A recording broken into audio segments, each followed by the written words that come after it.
What's going on, you guys? Welcome back to the Offside Shout. Make sure to go ahead and check out my socials at _diagrams on Twitter. Like the video and subscribe to the channel.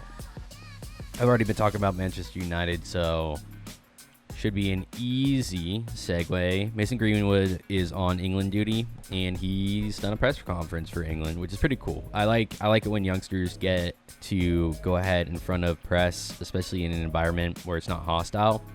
But they've been talking to him. He looks like a good player. I mean, Greenwood's like 18, 19, and like he's not going to have all of the wisdom in the world to just like know exactly what to say. But he's basically like, hey, he's a good player. Let's see what he can do, which is cool.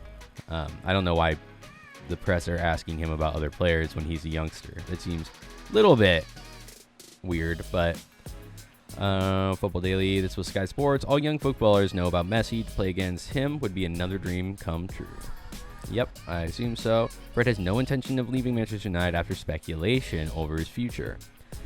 I don't really want Fred to go. He's a great defensive option in midfield and breaks up play and is good at ball winning. I said yesterday that Fred is not good at offense, but what I meant is he's not good in the final third. He's excellent at progressing the ball in counterattacks, but I just want to clarify that because I'll hold my hands up and say I didn't mean that he has no utility in offense. It wasn't that.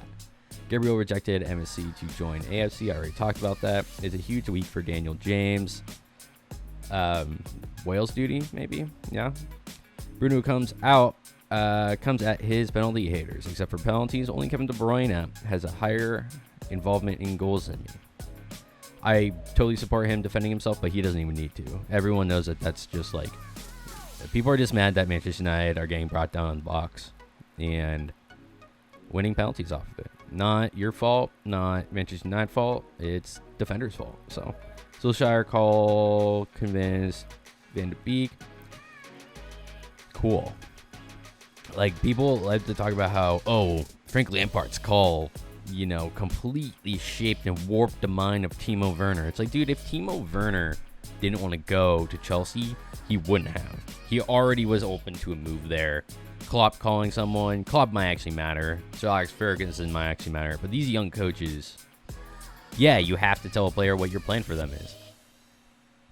It's not like this magical thing where your pulling power is amazing. It's like, oh, well, I have a spot for you. It's like, if there's an Uber outside of a bar or whatever, and you walk out and, there's a spot, you basically just have to find out there's a spot in the car to get in and get a ride to where you're going. Like, you don't, yeah, hey, whatever. That's terrible analogy, but it's just, of course these coaches are convincing the players because they're the ones with the plan. I mean, they can't not convince them. They have to convince them no matter what. So no player has ever gone to a club where they're like, I don't like that plan. Just doesn't happen. Van Dijk, Van de Beek joining a great club. Thank you, VBD. There's one place. No. Anyways, shit's kind of slow. There are rumors, just real quick, about Upamecano going to Manchester United. It's starting to heat up a little bit. I said yesterday that I don't think that anything's going to happen, but odds are shrinking, and I know that's just based off of the bets, but odds are shrinking, and it does look like Manchester United really want to get the player.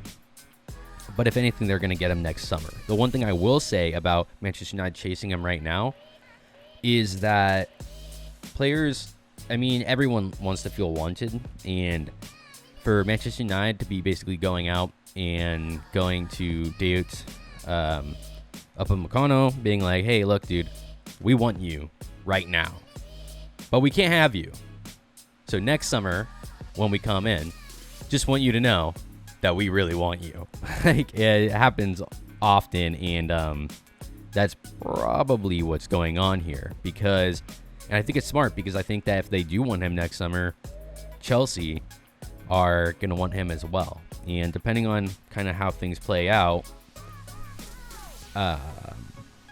if there's not a whole lot between the two clubs, it could be what makes the difference in the transfer next summer.